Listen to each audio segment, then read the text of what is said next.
कहते हैं माँ से मैका होता है और मैके का सुख बेटी को एक नई ज़िंदगी देता है। और जब थक हार जाती है ना ससुराल से बेटियाँ, तो वो मैके में जाके छुट्टियों में चैन की सांस लेती है। पर मैं ऐसी हूँ जो आज तक भी मैके का सुख मैंने छुट्टियों में कभी नहीं लिया। मेरा ये दूसरा एक्सपीरियंस है जो मैं मैके का सुख ले रही हूँ।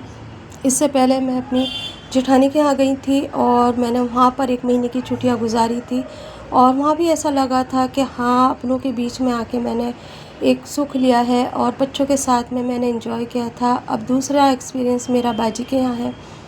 मेरी कोई सगी बहन तो है नहीं, लेकिन हाँ, ये जितने भी हैं सगे रिश्तों से कम भी नहीं है।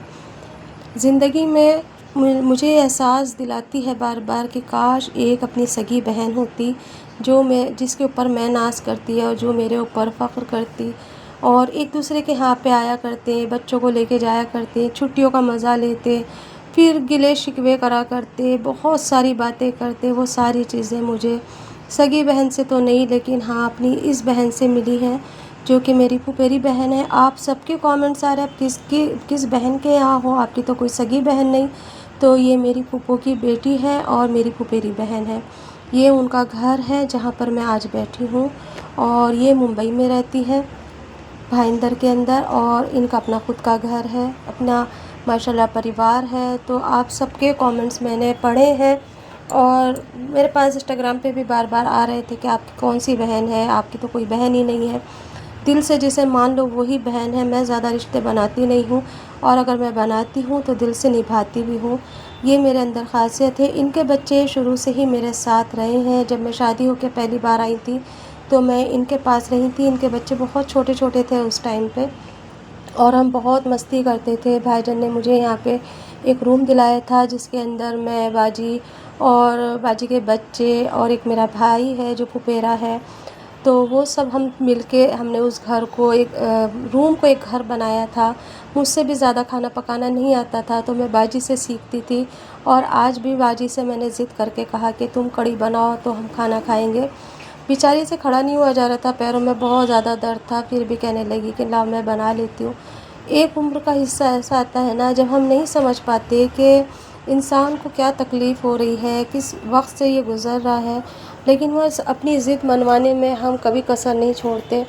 बाजी ने कढ़ी बनाई, खाई हमने सब ने, बहुत मज़ा आया। और इसी बीच में ना मेरा थोड़ा सा बीपी लो सा लग रहा था, तो रोज़ी ने हमें फिर एक रूह अफ़ज़ा शरबत नए तरीके से बना के पिलाया जिसमें नींबू वगैरह डाला और सीड्स डाले और वो पीने के बाद इतना अच्छा लगा, एक एनर्जी सी आ गई थी। तो ये सारी चीज़ें अपनों के बीच में हम कर रहे थे। इस साल की छुट्टियाँ हमारी बहुत अच्छी गई, बहुत अच्छी गई।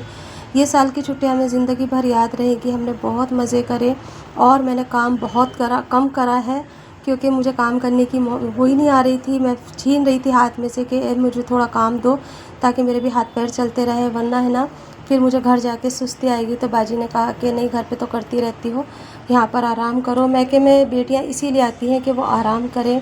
बहनों के घर बहनें भी इसीलिए जाती हैं कि वहाँ पे वो आराम करें और अपनी थकान मिटा दें। मेरे पास सिर्फ बाजी 2 या 3 दिन के लिए गई थी बस वहाँ पर, जब मैं घर पर थी। और मैं भी बाजी के यहाँ पे देखो इतने टाइम से रह रही हूँ, किसी भी चीज़ की बाजी ना, बच्चे हमें कमी भी नहीं आने दे रहे हैं, और खेलना कूदना घूमना फिरना हम सब कर रहे हैं। सारे ब्लॉग मैंने आप लोगों के साथ शेयर करे। हो सकता है ये ब्लॉग आने तक शायद मैं अपने घर पहुँच जाऊँ, लेकिन हाँ, इस बार मैं कहीं पर मतलब ऐसे रिश्तेदारियों में नहीं गई। बस एक भाई के यहाँ पे हकीके में गई थी, एक शादी में गई थी, बाकी मैंने पूरा वक्त घर में गुजारा, थोड़ा रेस्ट लिया। क्योंकि कई साल से जैसे व्लॉगिंग करता है ना इंसान, और फिर इतनी सारी चीज़ों को मैंने फेस करा, अम्मी का जाना, पापा का जाना, भाई का जाना, कहीं ना कहीं उन चीज़ों में मैं खुद खोती जा रही थी। कहीं ना कहीं मुझे ऐसा लग रहा था कि मैं उन्हीं के साथ में मर चुकी हूँ या अपने आप को मारना चाह रही हूँ। यहाँ आने के बाद में लगा कि ज़िंदगी है और ज़िंदगी जीनी है। बाजी को देख के भी एहसास हुआ कि जब ये जी सकती है तो मैं क्यों नहीं।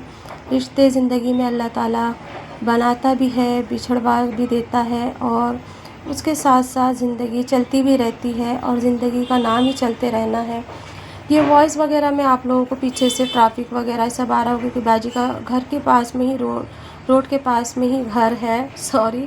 तो इसकी वजह से ना बाहर से आवाज़ें आ रही होंगी। और माइक वगैरह मैं घर भूल आई थी, स्टैंड भी घर पे ही रह गया था जल्दबाजी में। ये सारी चीज़ें जो मेरे काम की थी वो घर रह गई थी, और बस ये फ़ोन साथ में आ गया था। ये भी बहुत बड़ी बात है, वरना मैं आप लोगों के साथ में ये सारी अपडेट कैसे दिया करती। और ज़िंदगी इसी का नाम है, जब हम हँसते खेलते मुस्कुराते जीते हैं ना, तो ज़िंदगी जीने में मज़ा ही अलग आता है। तो यहाँ पे हमारी मज़ेदार सी शिकंजी बन के तैयार हो गई थी, जो कि रूह अफ़ज़ा के साथ में मेरी बहू ने बना के दी थी।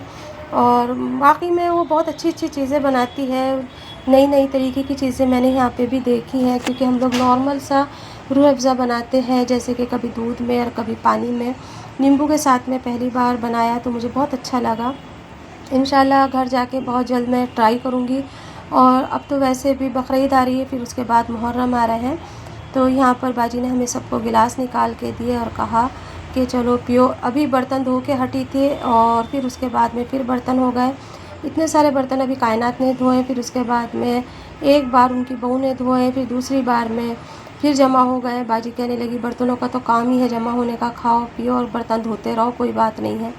हंसी मजाक करते करते वक्त गुजर गया और आज की कड़ी बाजी बना रही है। तो बाजी कह रही थी कि फुल्की वगैरह है ना तुम बना देना। मैंने खुद से भी कहा बाजी से कि बाजी पकौड़ी मैं बना दूँगी, क्योंकि तुम बहुत देर से खड़ी हो, तुम्हारी भी कमर दुख गई होगी। और बाजी ना शुरू से ही काम से कभी भी पीछे नहीं हारी है, चाहे वो देर से करे जल्दी करे, जैसे भी करे काम करती ही रहती है। उनकी हड्डियों को भी चैन नहीं है। हमारे यहाँ हम सारी बहनों के अंदर ये आदतें हैं कि हम हंसते हंसते सारे काम कर देते हैं, और वक्त के साथ साथ हम हर चीज़ को टाइम भी दे देते हैं, और ये शुरू से ही हमारे अंदर आदत है। मेरी फूफा भी ऐसी थी, वो भी इतनी उम्र आ गई थी लेकिन काम से कभी पीछे नहीं हटती थी। अक्सर शादियों में ना मेरी फूफो से कढ़ी चावल, उड़द चावल और बिरयानी वगैरह बनवाते थे। इतनी एज के बाद भी मेरी फूफो है ना बराबर खड़े होके बना लिया करती थी। बस उनको आदत थी चूल्हे पे बनाने की। मेरी शादी की कढ़ी, मेरे भाइयों की शादी की कढ़ी और उड़द चावल जैसे जो छई में उसमें बनते हैं ना, सारी मेरी फूफो ने बनाए थे। ये वाली फूफो ज़्यादातर हमारे साथ रही, तो इनकी हमें शुरू से आदत भी रही है। दूसरी जो फूफो थी तो वो दूर रहती थी, इस वजह से ना थोड़ा कभी कभी हम मिलते थे। ददियाल के अंदर मेरे ज़्यादा रिश्ते हैं भी और नहीं भी, नाम को है और नाम को नहीं भी। कुछ रिश्ते ऐसे हैं जो दिल से लगे हुए हैं और दिल के साथ जुड़े हुए हैं। इन बाजी के साथ शुरू से मेरा रिश्ता रहा, जबकि आप सबको पता है मैं अपने घर पे भी रहती हूँ तो मैं ज़्यादा किसी के घर नहीं जाती। मुझे शुरू से ही आदत है अपने घर में रहने की, अपने बच्चों के साथ रहने की। और यहाँ पर है ना फैसल अपनी बेटी को खिला रहा था और कह रहा था इसमें से कौन सी स्कूटी पसंद करना चाहती हो। बहुत हंसी मजाक कर रहे थे। मैंने 2 स्कूटी पसंद कर ली और मैंने कहा ये दोनों ही मेरी हो गई है। तो कहने लगा ठीक है खाला, बस कल को ही इसको कमरे के अंदर रख लेंगे। मैंने कहा ऐसे करना, टेरोमोन का एक गैजेट लेना है, उसके अंदर हम इसको रखेंगे। और बाजी की हरियाली इतनी अच्छी है ना, देखते ही आपको दिल खुश हो जाएगा। खुला खुला माहौल है, कंपाउंड इतना बड़ा है, उसके साथ साथ हरियाली इतनी है। बादाम का पेड़ है, जामुन का पेड़ है, यहाँ पर हर एक चीज़ का पेड़ दिख रहा है। एक बहू बाजी की इस टाइम पे दिल्ली गई हुई है अपने मैके में, और एक बहू बाजी के पास में है। तो इसलिए ना उनके परिवार में माशाल्लाह खुशहाली है, अच्छा लगता है। सब मिल मिल के रहते हैं, खुश होके रहते हैं। कुछ टाइम बाजी यहाँ पर रहती है, कुछ वक्त अपनी बहू के साथ अपने उनके घर पे चली जाती है। यहाँ पर भी बाजी अपने पोती पोतों के अंदर लगी रहती है। और यहाँ पे हमने बाजी को शिकंजी दी कि लो थोड़ी सी तुम भी पियो, तो मना कर रही थी कि नहीं मैं नहीं पी रही, बाद में पी लूँगी। लेकिन हमने ज़िद करी और कहा कि काम के साथ साथ पी लो। और रोज़ी के लिए तो शिकंजी बची नहीं थी, हमने सारी जल्दी जल्दी करके पी ली थी और उसे थोड़ी सी दी, फिर हमने बना के दी और कहा कि नहीं थोड़ी तुम भी पियो।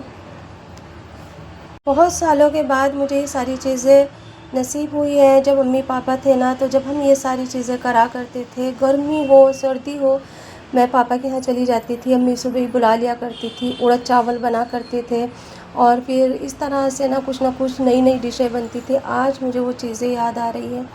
पापा अक्सर कभी पाए लाते थे तो कभी पापा कुछ भी ऐसी चीज़ हैवी बनवाते थे जिससे कि मैं खुश हो जाऊं, और मैं ये सोचती थी कि पापा आज हल्का बनवा लेते क्योंकि मैं तो यहाँ आराम करने आई हूँ।